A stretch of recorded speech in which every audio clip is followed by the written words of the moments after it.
Speaker.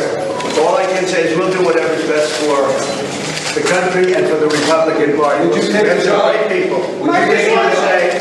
We have some great people. Would you take the job? A lot of people have asked me about it. I'm focused. You know, we're leading. I don't know you. I'm sure you don't read too much in the papers, but we're leading by like 50 points for president. So my focus is totally on that. If I can help them during the process, I would do it. But we have some great people in the Republican Party that could do a great job as Speaker. You heard him yourself, folks. Trump is in. He's ready to sit in the Speaker's chair. And if there were still any doubt, take a look at what Trump just posted on Truth Social. I mean, gang, this historic week is getting more amazing by the hour. Hey, gang, it's me, Dr. Steve, coming to you from beautiful and deep red Dallas, Texas. But my, is Trump once again dominating the headlines. Trump appears to be all in to officially replace the Rhino establishment shill, Kevin McCarthy, for the speakership. This would be absolutely amazing. We've, of course, been calling for this from the very moment McCarthy was voted out. Our live stream focused on the hashtag nominate Trump that was trending at the time on Twitter. And the movement's only just exploded since then. DC Drano said it best when it comes to how epic a Trump speakership would be. He tweeted out, quote, "If Trump was speaker, he'd be able to subpoena the DOJ crooks persecuting him. He'd cut off funding for the FBI that raided his house. He'd impeach Joe Biden. He'd cut off Ukraine funding. He'd impeach Mayorkas, Garland, and Wray. He'd be the most powerful man in America." Amen and amen. Here's Marjorie Taylor Greene giving her full endorsement for a Trump speakership. Congresswoman, have you spoken to President Trump about your very public sort of nomination of him? I think they've let him know. I'm sure I'll be talking with him today. But here's the deal. Now that we have an opportunity to elect a new speaker, I'm going to force Washington to realize and remember that the American people support President Trump. He is winning the primary overwhelmingly. No one's even close to him. He's also beating Joe Biden in poll after poll. And he has a proven 4-year record as president of having the greatest policies in my lifetime. We want him back as president. So why not make him Speaker of the House, even if it's an interim speaker, while we work to find another speaker? I think the House should support it. I think every Republican should support President Trump because he has supported them. President Trump endorses more Republican candidates across the country than anyone else, and his endorsements win and they work.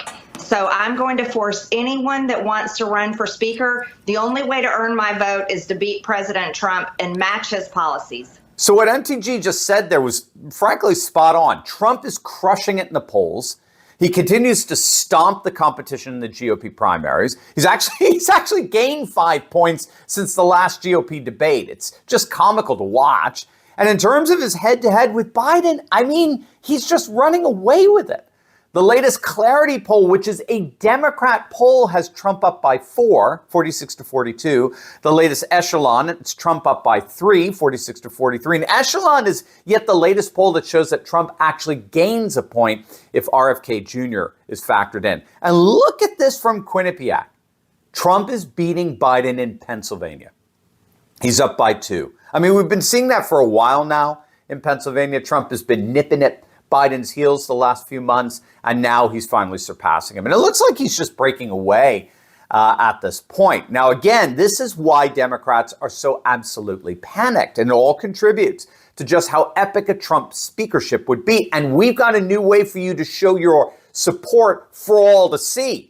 You need to click on that link below and get yourself our brand new Trump for Speaker gear to show your support for the populist forces that are absolutely amassing across the nation. These shirts are going to send an unmistakable message for all to see that we, the people, are taking back control of our country, because that's ultimately what this ousting of McCarthy was all about. Trump for Speaker shirts, gang, they're only a limited supply, so don't wait. Grab one for yourself and for the fellow patriots in your life, because they're not going to last long. Click on that link below right now. So, who else is being considered for speaker? Because we have to consider them as well, of course. Well, we got three other names that are coming to the fore as other possibilities. First, we got Steve Scalise. He's thrown his hat into the ring, which is interesting because originally he said he didn't want to be Speaker, as I understand it. Now he does. So you don't have to think too hard about what changed his mind. It's called donors. The donor class simply gave Scalise the green light. They like him. He's absolutely pro-Ukraine, pro-military industrial complex. With a Scalise speakership, the money will continue to flow to Ukraine completely unabated. So that would just be replacing one establishment hack with another establishment hack. But nevertheless, you got Scalise. Now you got Jim Jordan. Okay, now again, Jordan said originally he had no intention of wanting to be Speaker. When we had the original series of votes for McCarthy, Jordan endorsed him and immediately distanced himself as an alternative for the speakership. Now he's in. Jordan is interesting because here's what he just said about Ukraine after announcing his run for the speakership. What about Ukraine? Are you willing to move forward with an aid package for Ukraine if you're Speaker? I'm against that. What I understand is at some point we're going to have to deal with this appropriation process in the right way. And we're going to try to do that in the next, what are we down to, 41 days. The most pressing issue on Americans' mind is not Ukraine. It is the border situation, and it is crime on the streets. So Jordan would be infinitely better than Scalise, no question about that. And then the other name that's being floated around is Byron Donald, the Republican firebrand, populist. But he didn't vote with the Gates 8. So what's so interesting here is that the only alternatives right now to Trump, ironically, all voted to keep McCarthy in power. So they're not revolutionary in the sense that the so-called Gates 8 were. But we'll certainly be keeping our eyes on how things develop here. But again, there's no question. This has been a historic week. And the historicity of it may just be the beginning. Are you ready to join the resistance? Because I'm leading a group of dedicated, courageous patriots who can lead a spearhead into the heart of the secular globalist establishment.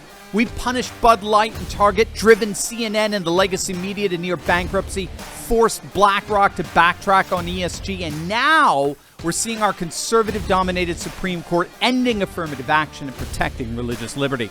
In my Insiders Club, I show you concrete steps to take locally and online that will only keep this mass uprising going until the battle is won. Don't wait. Click the link in my description below and join my Courageous Patriots Insiders Club today.